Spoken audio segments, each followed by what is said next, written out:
Howdy all, me again. Moving on now with Pokemon Diamond. I've healed up in Eterna City after, well, that rather embarrassing battle with the cyclist on Cycling Road, so now I'm going to move on. Let's continue on down Cycling Road. There are plenty of other trainers to fight, so let's battle them.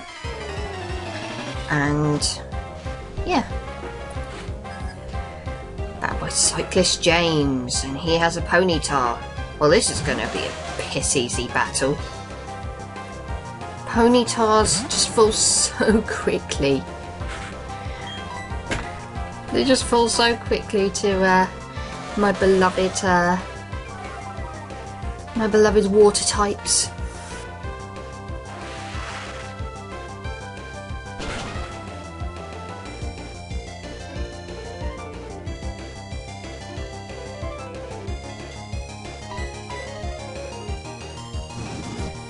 And seriously, Ember's gonna do fuck all to me. What was the point? Oh god.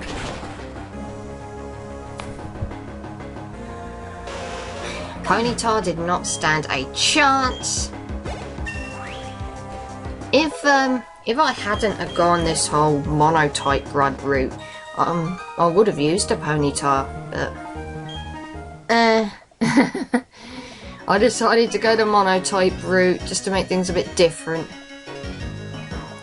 A bit interesting, I suppose.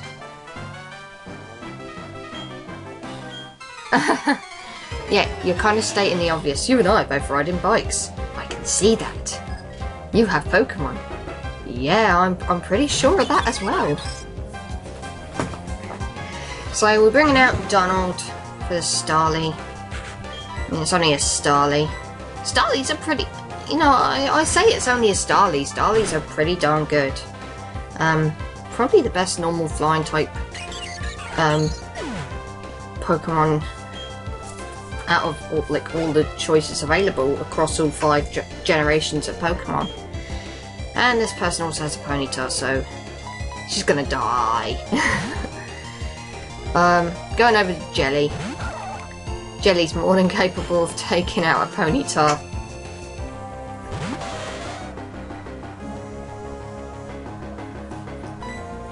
And besides, I really want Jelly to catch up. Not in any hurry, but I think it would be a nice thing for her to catch up. So yeah.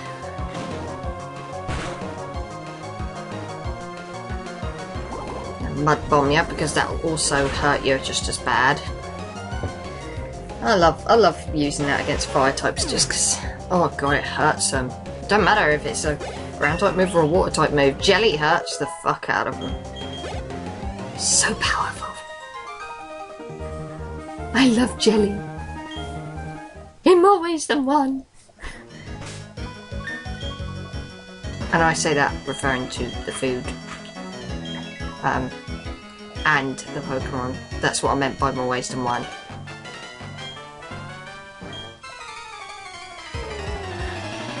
Just in case any sick fucks out there were wondering.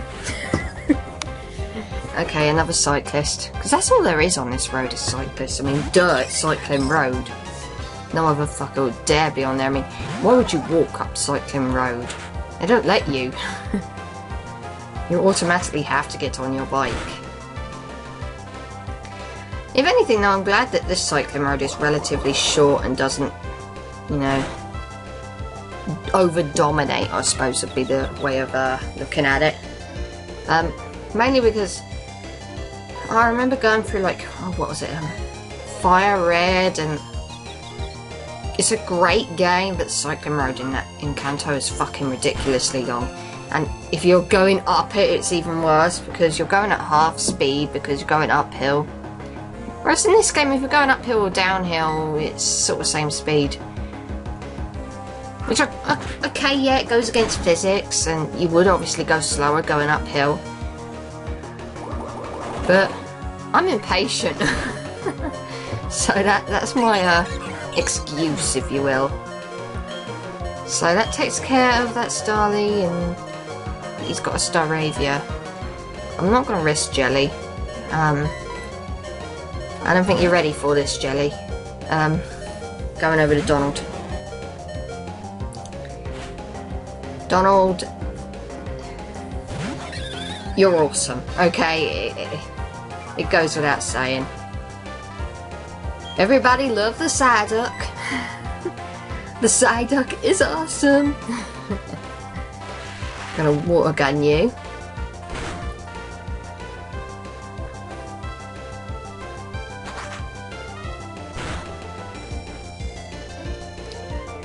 Like I said, I don't understand why Staravia is so scary. Or, you know, I say that because it has the Intimidate ability. I don't understand what makes Staravia frightening. It doesn't look frightening at all to me. It looks cute, not frightening. Staraptor, there's, you know, probably, yeah, you can understand why Staraptor has Intimidate, but I've never understood why Staravia has it. Maybe that's just me. Maybe I'm just not seeing something that other people can see. And, you know, I don't know. If you were frightened of birds, then yeah, you'd be intimidated no matter what bloody bird it was. It could be a Starly and you'd be intimidated. So I'm gonna heal up here because I can't be asked to trek all the way back to Eterna City. I want Jelly on form. And, you know, Donald, you could also do with some healing, so. Let's proceed downwards. And in case you notice, the mic quality is different because I'm recording this on my new laptop. The gameplay is not being recorded on my new laptop, but the voiceover commentary is. And I'm thinking it's probably going to work out better because the commentary is just going to sound so much better. So the old laptop is basically being reserved for just recording the parts. I transferred them onto disk. Put them onto the new laptop so I can do commentary because the microphone on this laptop is so much better. Like, you can't even imagine how much better it is. Well, actually, yeah, you can if you've listened to the previous parts of this particular playthrough. Don't get me wrong, I still love my old laptop, but she's getting old, bless her. And being that I record most of my games now, you know, using the capture device I have, I don't really need all them blank DVD discs as much as I used to. I still use them because my brother comes over and he's recorded a few games that I still have yet to put up on VG Playthrough because I'm just so lazy. And partially because I'm also focused on this channel at the moment. But yeah, I can use them to transfer the files over and do the commentary that way. So, yeah.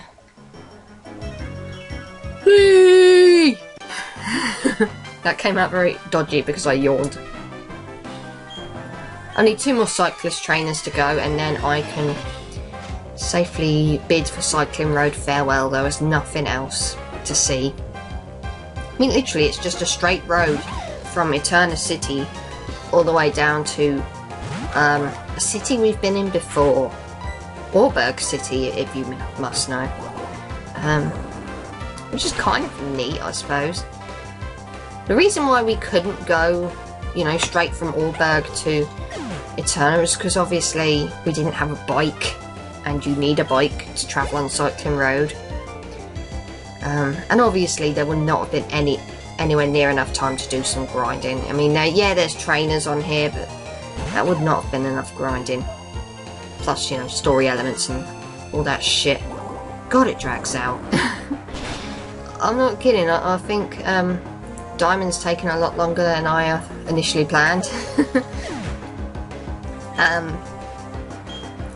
Like, I'm doing Soul Silver for VG Playthrough at the same time, and I've beaten all 8 gyms in like 23 odd parts, and yeah. It's taking a while, and I think this one's going to take a lot longer because I'm I've only beaten the second gym in part 6, so yeah, this is probably going to take a while.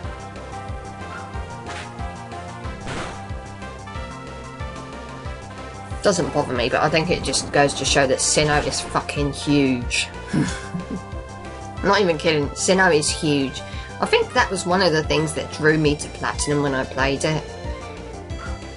But it was the kind of like the slow gameplay that put me off of Pearl when I had it, but oh wow,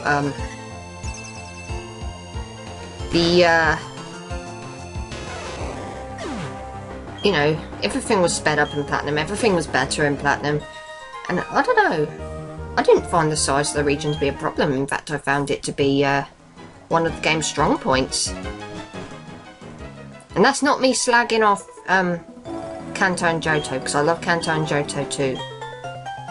Wow, an accessory, I really give a fuck not. Okay! Before I head down south, Lucas is going to come and bug me. He never seems to be doing as well. He has 2 things for you, Versus Seeker, and he will give me the dowsing machine, which means I can find hidden items, which, I don't know, there seem to be more hidden items when I played Platinum, at least from what I remember. But yeah, Lucas never seems to be doing as well as you in regards to like the Pokédex. But you know what, screw him. It's not like he's our rival or anything. Anyway, we're back in Allberg just so that I can quickly heal up. Okay, so now I can head on back up here. Now generally, you need a bike to get up these slopes as well, but they need to be at a fast speed, which you can change the speed by pressing the B button. I think it's the B button. I can't remember. Before I head over to the right, which is where I'm supposed to be heading, I'm going down here because, well, this is an optional area. I'm covering it just because, well, I feel like it. I did cover it in the VG playthrough version, but I lost the part and then I ended up recording it.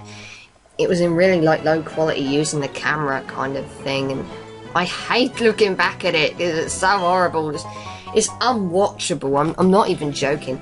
The whole part is unwatchable.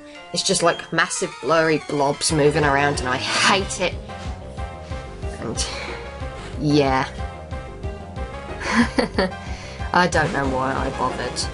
I think I just wanted to show, yeah, you can go down there, and I think oh yeah, because one of the Pokemon, I caught a Gibble in that version, and you can only catch it in the cave down here. Obviously that was Platinum, which is a slightly different story. I believe you still can catch Gibble, but I think you need to know Strength first, whereas in Platinum you didn't. You could just go straight to the cave and you wouldn't need to worry. But I'll quickly showcase the entrance to the cave because it's so easy to miss. I mean, I missed it the first time I played it because it's hidden, believe it or not. You wouldn't know it was there unless, well, unless you read about it or saw it on a video or something. Like I said, I didn't know it was there. But it's not like I can do much because, like I say, I need to know Strength and be able to use Strength in order to move the boulders out of the way. And at the moment, that's a no-go for me. I don't have Strength. I don't know it or anything. But if you head over here, there's an item down here, Poison Barb. I think that Strength is poison type attacks, which could come in handy if I catch a certain water type.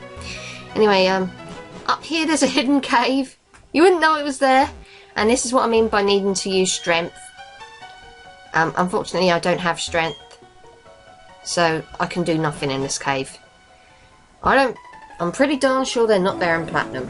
So in Platinum, you could just go in that cave and explore to your heart's content, but you can't in Diamond and Pearl. So this here is Wayward Cave. This is a completely optional area. And you'll find that you need to use Flash if you want to be able to see where you're going. You don't need it per se. If you know your way around, then you can probably get by just fine, but I'm a noob, so I'm going to teach Flash to somebody. Flash is a TM, thankfully, so I can get rid of it whenever I damn well please. It's not like Cut and Rock Smash, which I need to speak to someone specially to get rid of it. No, that's not the case with Flash. You can get rid of Flash easily. It's a TM. I hated the fact that it was a HM in Ruby, Sapphire and Emerald. Nonetheless, now we can see where we're going perfectly. Flash works extraordinarily well here. Sorry about that. Wild Pokemon, a Bronzor to be precise. I'm going to slap a repel on because I completely forgot that my repel had run out. Goes to show how much I don't pay attention. Anyway, Wayward Cave can be easy to get lost in if you don't know where you're going. Thankfully, I've got a pretty darn good idea of where I'm going. Not 100% certain, but, you know, good enough idea that I'm going to get through this quite, you know, at a reasonable pace. I'm only in here for one thing and one thing only. And that's to showcase one of the other partners you can team up with. Similar to Cheryl in Eternal Forest. But this is completely optional. It's not compulsory like it was with Cheryl. Cheryl you have to team up with. But this person who I'm going after, you don't have to. There are trainers in Wayward Cave. More often than not, double battles. But I'm not even concerned about this. Just like a couple of picnickers and campers and same fucking thing to me because they dress the same and everything.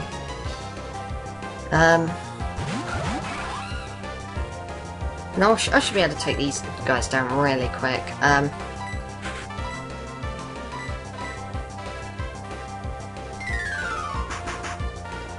Swift. Swift is, many people kind of, I don't know, I've seen people bitch about Swift, like, you using Swift, seriously? But Swift's not a bad move when you take into consideration it never misses.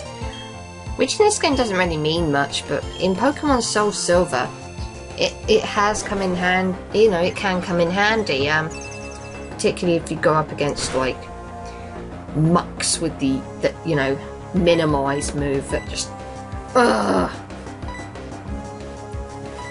Swift is a lifesaver there. It doesn't dwindle their health down quickly, but it at least does something to them, which is more than I can say for, you know, your average move that doesn't hit every single time. So I can never really slag off Swift knowing that. It's the same thing with Aerial Ace, not the perfect flying type move, but it does the job.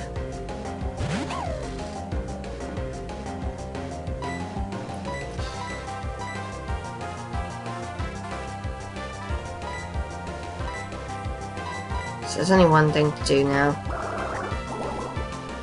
I never really understood this because I'm going to come straight out and say it. Jelly knows a move, you know, Jelly's ability is Storm Drain, which is the most irritating fucking thing in double battles. Because if I'm using another water type, then, you know, if, like say, if Mumble or one of my other water types is in a double battle with Jelly as its partner, Jelly will take the damage from the water type attack when you actually want the water type attack to hit your opponents, and it's irritating. Now, if you weren't doing a monotype run like I am, then yeah, it would come in massively handy, because if your partner was a fire type, then the water type attacks would never hit it. But in a monotype run, it's just going to be a tad annoying.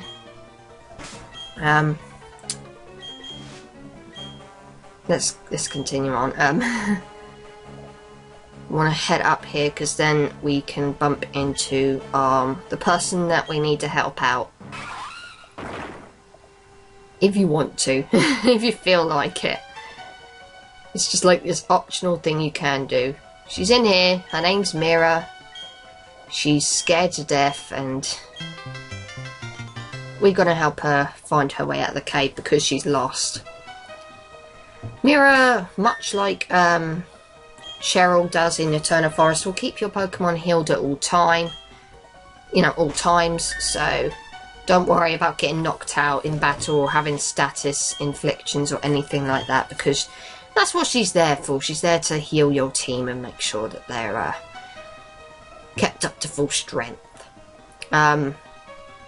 You can easily get through this cave without needing to battle any trainers at all alongside her. But I'm going to battle a couple of trainers alongside her because I really want to show off what Pokemon she has. Though I could just as easily turn around and say, she has a Kadabra. Spoiler alert. Well, it's not much of a spoiler really, it's just she's just there, you know, if you want to help her out. Like I say, I'm in this purely for, you know, I get something out of this too, experience, so that's good. So, got a lass and a youngster. Using normal types, that's not surprising.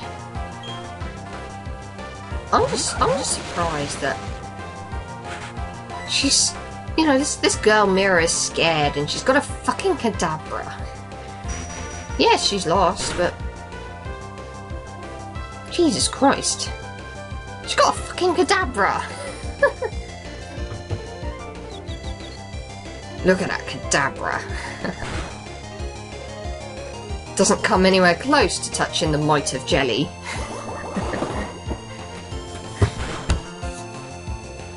But yeah, as I mentioned earlier, Jelly has the ability Storm Drain, which can be really irritating because it means I can't use any water type attacks with my partners, you know, that are in battle with me. Yet, you may have noticed earlier, Mumble was able to use Bubble without any problem, so I don't know, maybe it doesn't affect all water type moves. I'm not sure. I'm not sure how Storm Drain works, but I was always under the impression that it lures water type attacks towards it like a magnet. Well, that was quick.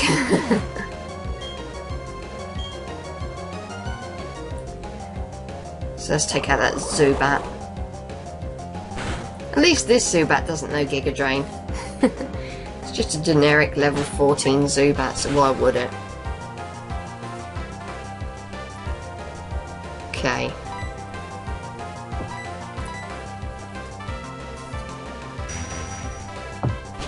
And that's gonna hurt, not that it matters because Zubat had barely any health left anyway, but whatever. Okay, so yeah. And the youngster has an Apom as well. Not surprising, all normal types. These kids are so predictable. The Apom is fucking adorable, it has to be said. Wow! the Kadabra got knocked out, okay. Not that it matters, because like I say, Mira heals up, or, you know, every Pokemon automatically after battle. Obviously that includes her own. So that takes care of Apom. And that's just a like quick showcase of, you know, you being in battle alongside Mira. You're going to see it again in a minute, not by choice though, but because I actually did get lost. Which I know I said I wouldn't. But shit happens.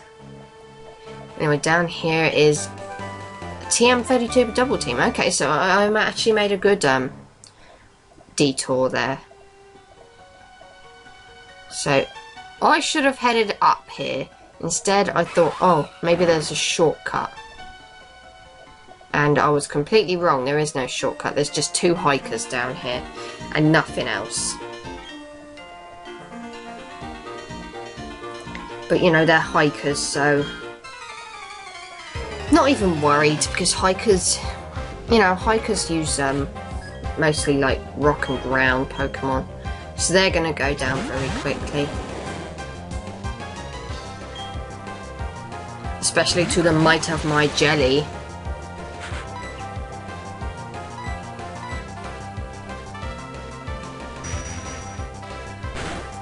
So Onyx is obviously the bigger hitter. And yet it still loses loads of health to Kadabra. Never mind. Obviously not as good as it thought it was. I only went after the Onyx because it's an Onyx and clearly it's the stronger of the two. Jelly's definitely catching up fast now, and I really, really am happy to see that.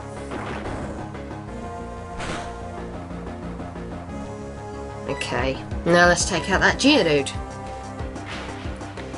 Okay, I don't know why Kadabra decided to use Flash. Flash in battle lowers accuracy, which is, you know, not a bad thing to have, I suppose. You know, maybe it's something that can definitely be useful in some cases, but I prefer, you know, being all forward and offensive, and that's my style.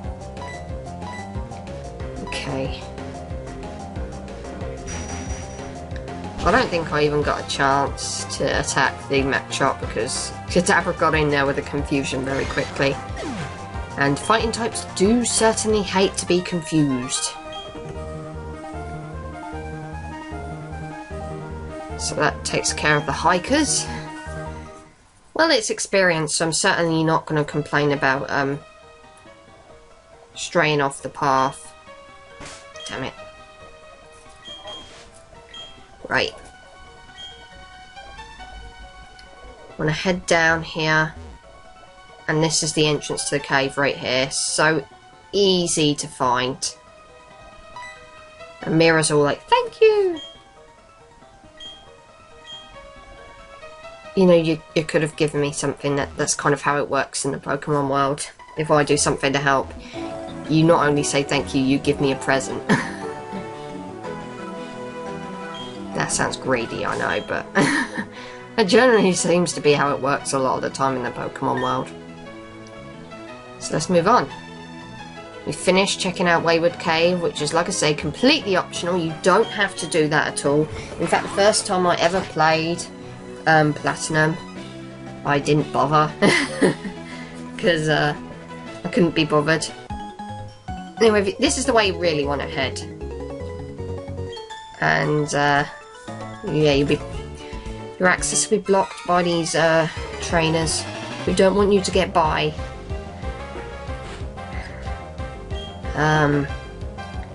Ponyta, a Pachirisu. Pachirisu I think I better take out pretty darn quickly. Look at it, it's so cute. Such a cute little squirrel, yes it is. Yeah, don't ask.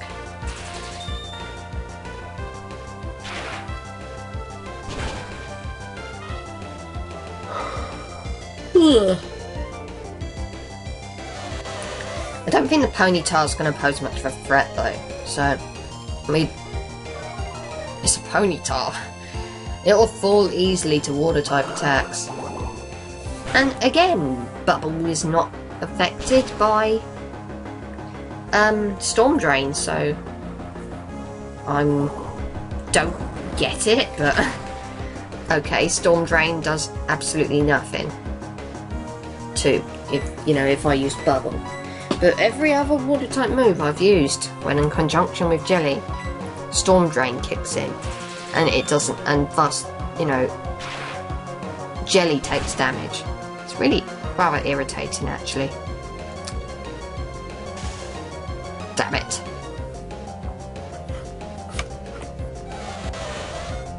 Don't you growl at me. Naughty Ponyta. Okay, that paralysis is going to get on my tits very quickly. Like I say, Jelly's just going to mud bomb the shit out of Pachirisu, because I really want to get it out of the way before it can do any real damage.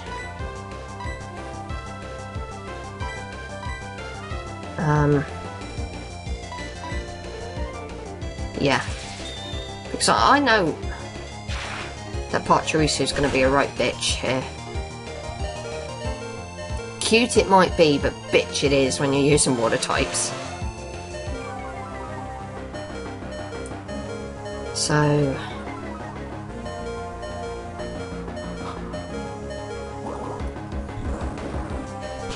that takes care of Pachirisu. So now all I've got to worry about is Ponyta. And yeah, it's a Ponyta. It's a fire type, so it's going to fall pretty quickly. Unfortunately, Ponyta had other ideas, like, oh yay, that penguin's low on health, I'll knock it out. Fucking pony. Nevertheless, this water pulse should finish it off. There we go.